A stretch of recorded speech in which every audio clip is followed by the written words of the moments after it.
Alhamdulillahi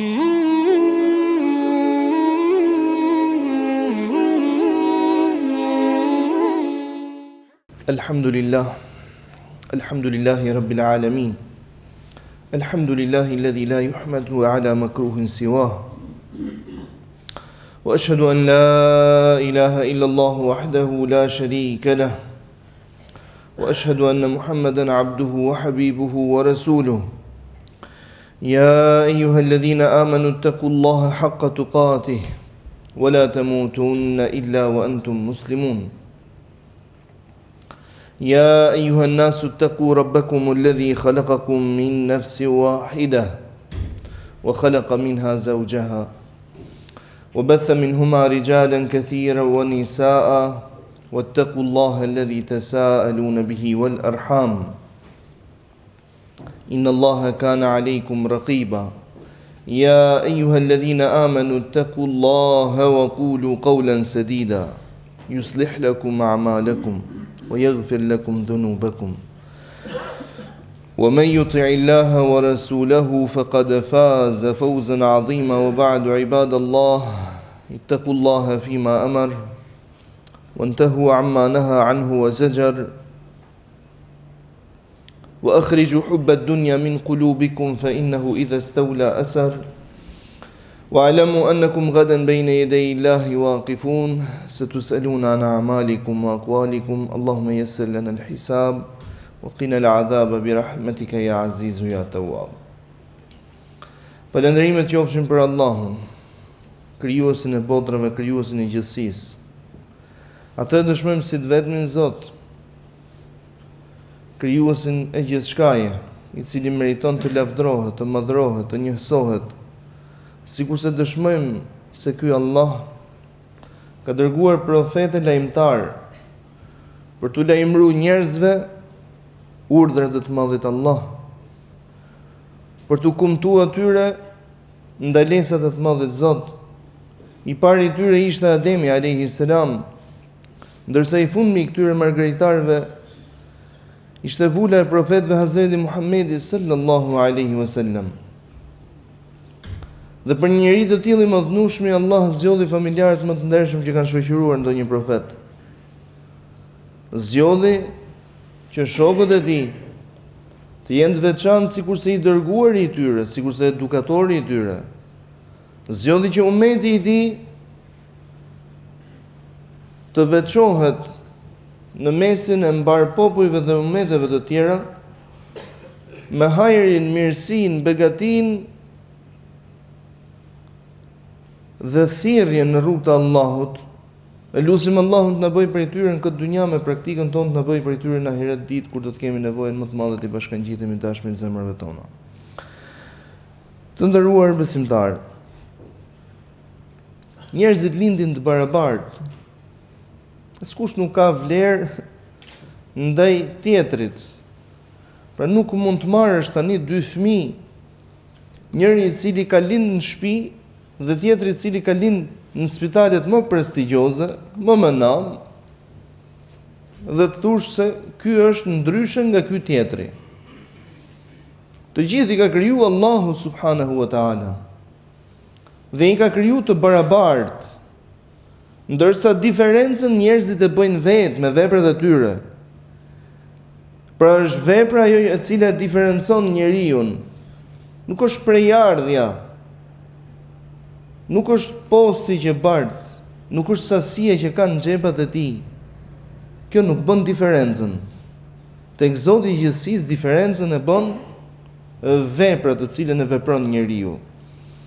Ndaj dhe Allahu subhanahu wa taala i drejtohet të dërguarit të tij, po ashtu na drejtohet dhe neve, duke i thënë dhe duke na thënë njëkohësisht: "Wasbir nafsaka ma'a alladhina yad'una rabbahum bil ghadati wal 'ashi yuriduna wajha." ولا تعد عيناك عنهم تريد زينة الحياة الدنيا إلى آخر الآية صدق الله العظيم.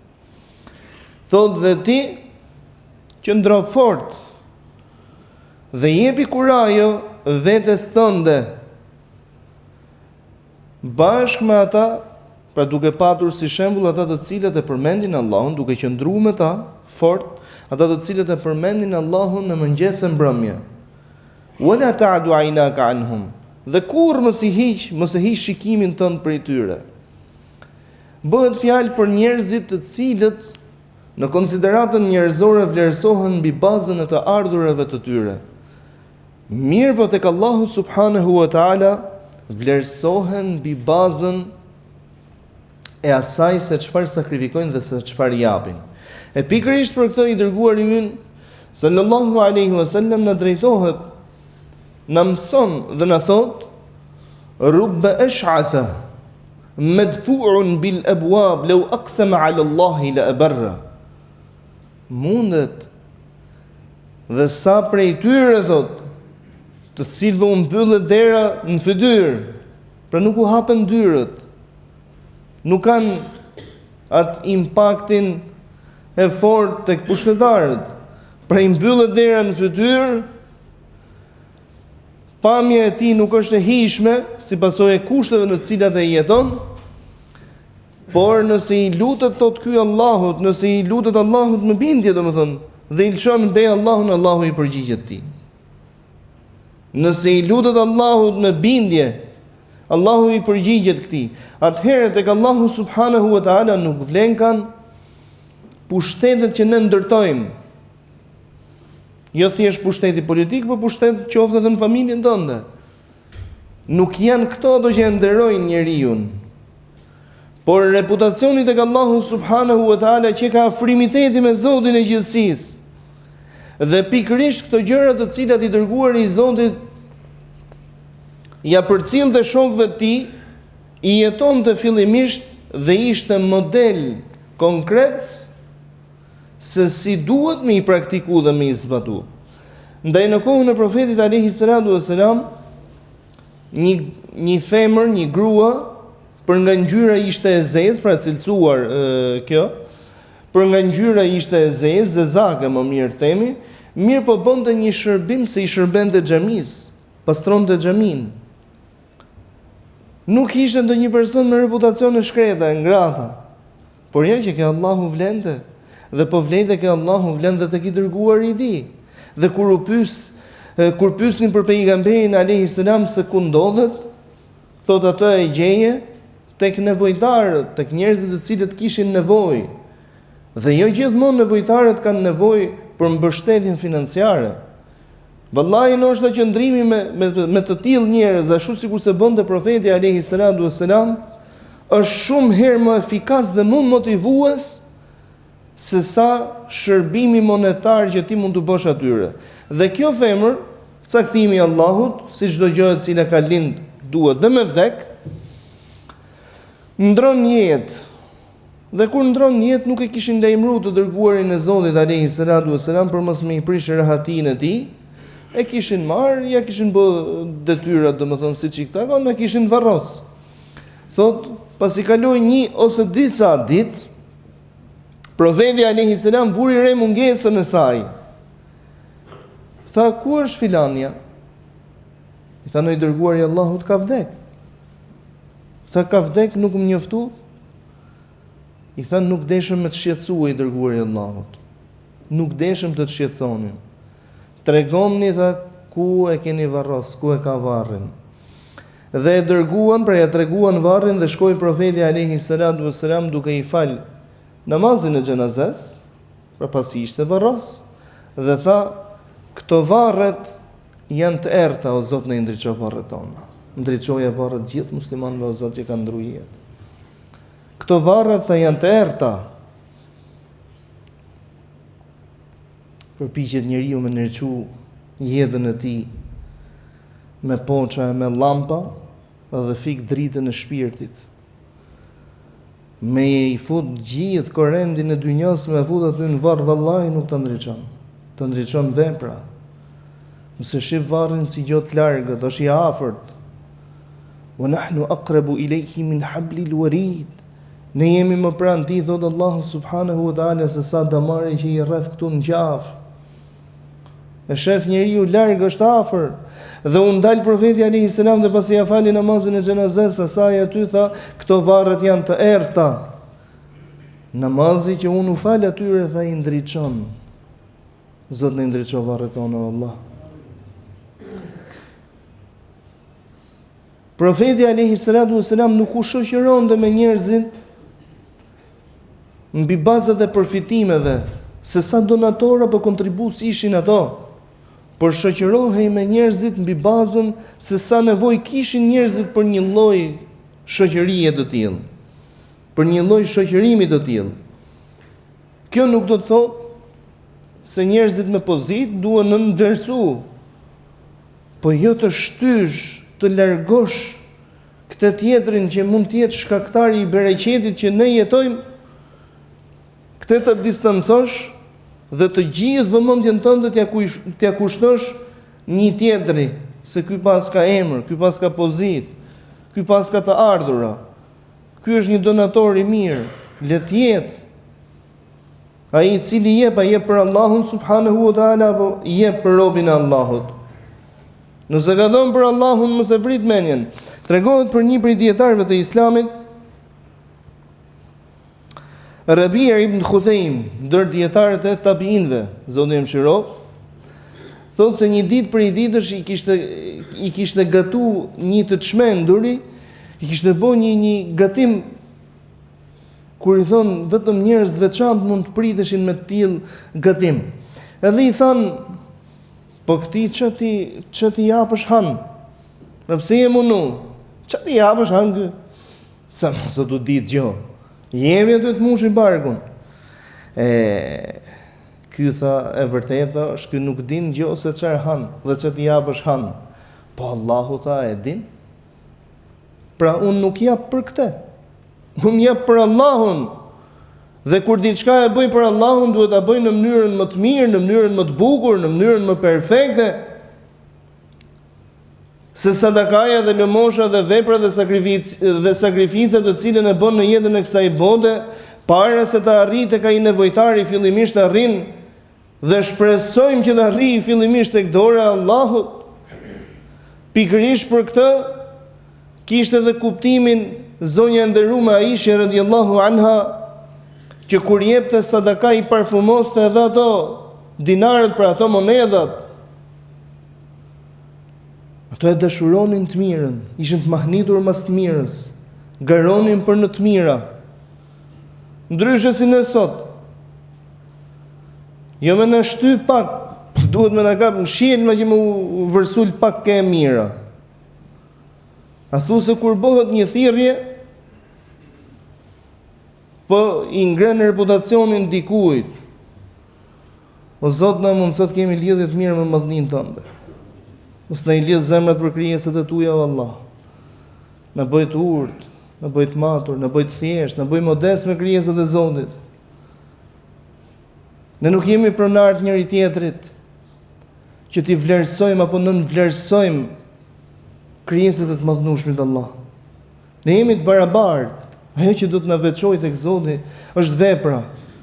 Ndaj kjo vepra i duhet kushtu vëmendje fort. Një ditë prej ditësh i dërguar i Zotit sallallahu alaihi wasallam, teksa ishte i ulur me disa prej shokëve të tij, kalon një person i cili ishte i njohur për kohën e vet. Kishte goxha reputacion, domethënë shoqëri. Dhe i thot profeti alaihi salam njërit prej atyre që ishte i ulur, thot: "A njeh këtë?" I thot: "Po i dërguar i Zotit, kurse njeh këtë?" Tha: "Çfarë njeriu? Pra si e vlerësoni këtë njeri?" Tha: "O i dërguar i Allahut, ky është i tillë njeri që ky me trokit derën e dikujt, me kërku nuse, nuk i thot kush jo. Dhe me ndërmjetësu në diçka,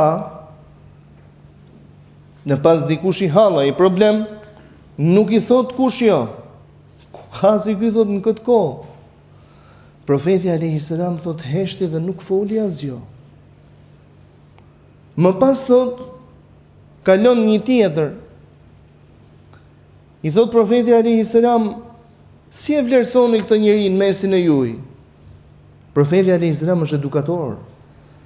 Në çdo fjalë, në çdo vepër, në çdo veprim të cilin ai e bën, kërkon të edukojë, nuk kërkon të gjykojë dhe të paragjykojë kënd.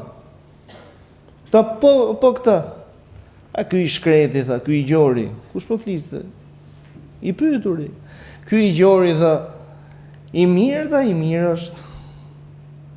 I mirë është, po me trokit derën në kujt, si jep kush.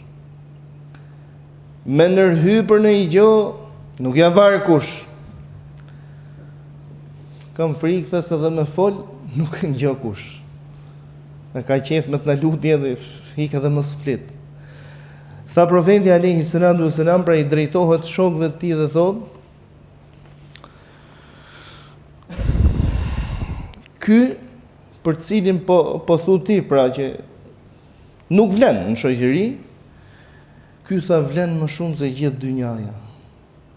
Ky vlen më shumë se gjithë dynjaja me çka në të. Ky është vlerësimi dhe konsiderata që duhet ketë muslimani për shoqërinë, për njerëzin, për vëllezërit e tij, qofshin këto të njëjtës racë, jo me qenë paragjykues. Një ditë për ditë është i dërguar i Zotit alayhi salatu wassalam, i drejtohet shokëve të tij dhe u thot: a dëshironi t'ju tregoj se cilët janë banorët e xhennetit, o Allah na bëj prej tyre.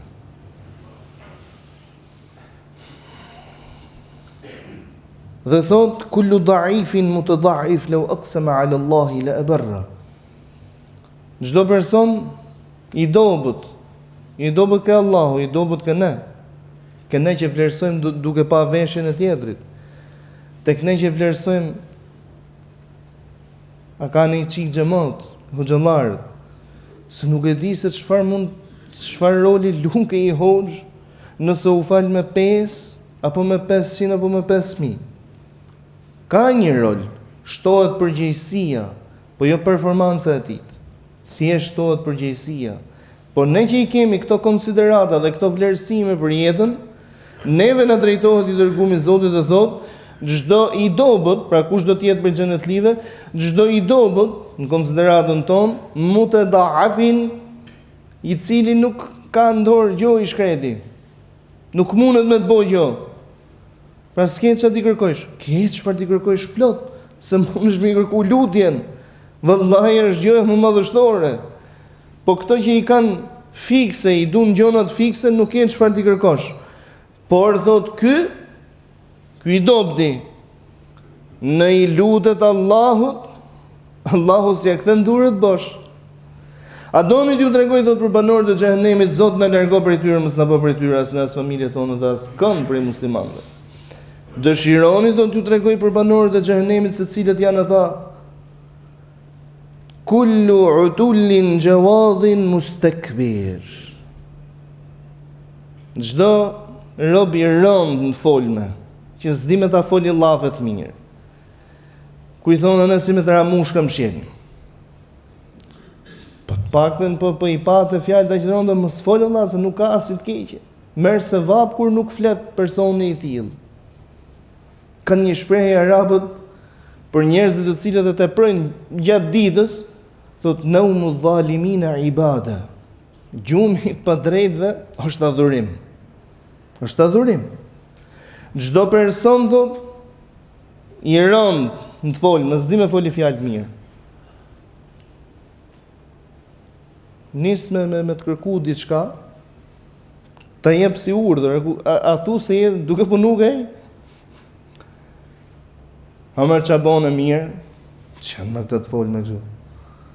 A ka i qik njërë zillikër, e shef tjetërin të punu, ka pas më shprehje të bukra fort, o të lumshin krah, do puna marë, e ku ta diun, shprehje të tilla, sikur ta lehtësojnë. A don me të një mujë diçka? Ore, nuk ka gale, kjo shprehje mjafto ja lehtëson tjetrit. Thot çdo i rënd, në të folme, në sjellje, i madh thot në trup, gjigant domethënë me trup, dhe me një madh. Në çdo veprim që e bën me një madh. Kur nis me hec, ashtu sikur se thot Allahu subhanahu wa taala, innaka lan takhriqa al-ardha wa lan tablugha al-jibala tula. Ti thot Allahu nuk e ke çat tokën ndysh, e të kesh arrit në lartësinë e maleve. Pra nisë robi nuk din se si me hec. A jetu hec drejt, a jetu hec për zgjendje, se si jetu hec nuk e din.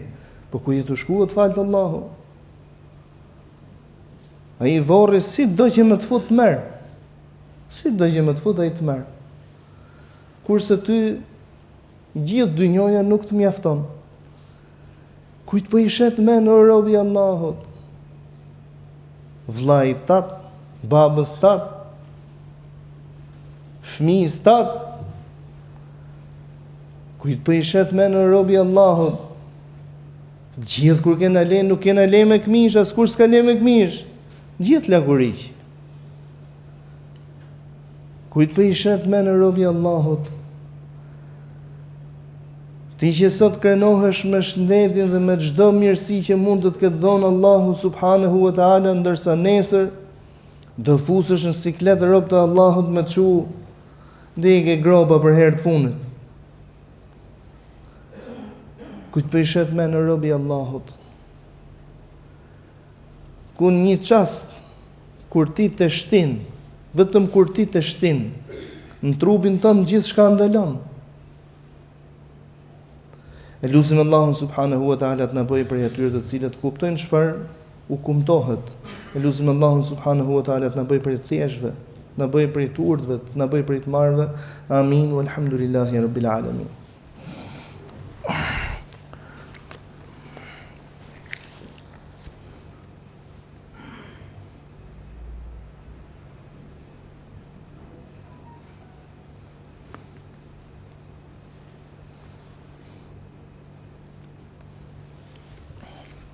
Alhamdulillahi wa kafa wa sallallahu sallim ala nabiyihi al-mujtaba wa ba'd. Si e kuptonin shokët e pejgamberit alayhi salatu wassalam dhe brezat të cilët ishin para nesh në veprimet e tyre, këto fjalët e dërguarit Zotit se si duhet me jetu me njerëzit, se si duhet me jetu dhe me net me njerëzit. Qëllojnë një vit që quhet ndryshe viti i thatësirës, Amur Ramada. Sahabiu i nderuar dhe prisi besimtarëve, mbretja e saj kohë Umar ibn Khattabi radhiyallahu anhu, nga konsumimi thot i vajit të ullirit, pra kishin vaj ulliri me sasi, por nuk kishin drith, nuk kishin asnjë ushqim tjetër me ngrënë, por kishin vaj ulliri dhe krip. Thot nga konsumimi i vajit të ullirit për një vit me radhë, Umeri, i cili është shuar nga ngjyra se ka qenë bardhosh, thot u shndru një ezmer.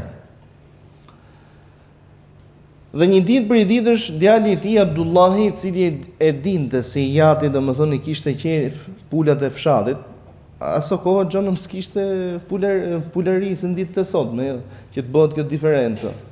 Pra mashtrimi ishte shumë, duhet ishe në një specie e rrallë që të mashtrojshë në të kohë. Kurse sot duhet me qenë specie e rrallë mos me mashtru. Allahu na bëf prej tyne. Dhe shkon i biri, i gjen një fshat, një dy pula, ja therr tjatit. Ja bën domethënë fërgesa ashtu siç i kishte qef, dhe i thotë bab, merr një shok tatin, kë ke qef ti, bujrum ka unë sot për drejt. Thotë duke shku Umeri, mos i kishte marrë disa e nuhat erën. Ngjohet e era saj të shkret s'ka larg. Dhe i thotë o birë, thotë, kjo era pulës ka vjen. Thotë ke unë, thotë o babë. Pra ju kam thirr sot për drejt. Po, a për gjithë musliman, thotë, për gjithë hallexhit, thotë, ke gatu sot? Po jo, babë, thotë, ku me gatu për gjithë, ku me i gjetë? Se kishte pare, po nuk kishe mall ku t'i blejshë. Do më thonë, tha, ato që rrishin në xhami, ehlus suffe u quishin, nuk u kequ jo. Jo, babë, tha, nuk ka. Me babën, tha, mere këte ushqimin, në qojem në xhami, të hanë ato atje, neve në sill, tha, voj në ullinit e kripën, se unë me shokë dhe mi u i kam zjedh shokë, unë nuk kam morë luan me vete, i kam zjedh shokë të hanë, në voj ullini si që ha unë, se rrinë me mu. Po këte tha qoje atje të hanë të shkretit që nuk ka në zvoj në ullinit. Ku jemi me tilla veprime? Sot komshiu s'po din që po ndodh ke shtëpia komshiut vet. po qëndroja me një person i cili kishte vujt për më tepër se 11 ose 12 vite. Dhe po më përmende, dhe të drejtën më coptoj zemrën kur tregojte atë eksperiencën e tij, të keqe me vllazërinë islame. Thot, a mos duhet me dalë në gazetë me u ankuqe ta marrësh vesh që un kam hall, kam siklet? Por më shumë se 10 ose 11 vite thot që kisha njerëz smun në shtëpi. Si s'u kujtu kush thot herë më pyet. Një tu val thot 5 herë një xhami. Kjo është gjendja jonë fatkeqësisht. Tu kemi përfunduar. Habitet tjetri se i bën i telefon, se është i smun. Se këtu kemi përfunduar, që nuk po pyet më kush asgjë. Ndërsa tjerët jetojshin në forma tjera. Jetojshin të thjesht, jetojshin me fe, ishin tepër praktik. Tregohet se Suhnuni ka qenë një prej dietarëve të mëdhej të Tunizisë së sotme, të zonës së Kairavanit, konkretisht afër kryeqytetit Tunis. Ishte dietar i madh dhe shkojshin njerëzit nga lindja dhe perëndimi për të mësuar prej tij. Mirë po, gjitha nuk mund t'i bësh. Po familja ke shtëpia duan dhe me ngranë, se nuk han diturinë që ke marrë ti, apo që jep ti. Thot dhe shkojnë nxënësit si çdo ditë në shtëpinë e tij, kur e shohin qetë pra përpara në plugun, ishte të shku me punu tokën. I thonë, hoç, ku e të shku? Dhe vallai tha i punëtori, ishte smun, ishte pa qef, nuk teshe tha ta mundoj, tha, të shku të punoj tokën, tha. Pa të nga kishin ardhur nga venet ndryshme, nxënësët për të mësuar. Dhe pam njëri tjetrin, pra që kush pa e merr përsipër, që ne të mësojmë, i thonë, hoç, në jep në qetën e plugun, shkem ta punojmë tokën, këto tjerët mos ne të rrinë të mësojnë me ty. E pa mirë, dhe ashtu e bëjmë. Shikoni se sa njerëzillik jetojshin me njëri tjetrin. Nuk thoj dhe që unë, për kam dhënë rrogën e s'mund pas mund që më duhet mu. Jo, pa pikë në problemit. Kjo ka një kohë fikse që duhet bo dhe po shkojmë pa e bëjmë. Jetojshin me hallet, me problemet, me ndjenjat e njëri tjetrit. Nuk e paragjykojshin njëri tjetrin. Nuk e nënvlerësojshin njëri tjetrin, nuk e nënshmojshin.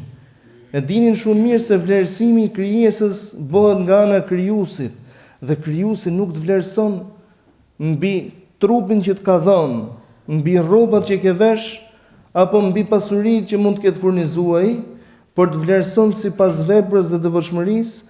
E lutim Allahun subhanahu wa taala të na bëjë të devotshëm, të na bëjë të urtë, të na bëjë të mbar, na bëjë për atyre të cilët e kanë frikë madhninë e tij në çdo fjalë, në çdo vepër. Të lutemi ty i madhnueshmi Allah, na fal ne, prindrit tan, edukatorët tan, të gjithë ata të cilët kontribuan në jetën tonë për mirë. Të lutemi ty i madhnueshmi Allah për çdo të sëmurë Allah shëroje. Për çdo hallëxhi Allah shlyje hallet, borxhet, nevojat të cilat ai mund t'i ketë. Për çdo person të pastrehuar Allah strehoje, na mundso Allah të prihemi nga njerëz të cilët kanë frikë ty, të madhërojnë ty, na mëshirojnë dhe neve. Të lutemi ty i madhnueshmi Allah të na bësh të drejtë dhe të mos na e marrë shpirtin vetëm si të drejtë. Të lutemi ty i madhnueshmi Allah që fjala jonë e fundit për kësaj bote të jetë fjala la ilaha illallah Muhammedur Rasulullah. Na mundso të jetojmë me të, na mundso të vdesim me të dhe na mundso të ringjallemi me profetin e kësaj fjale Muhammedin alayhi salatu wasalam xhenetet e larta në xhenetet Firdaus. Amin, amin, amin. Walhamdulillahi rabbil alamin.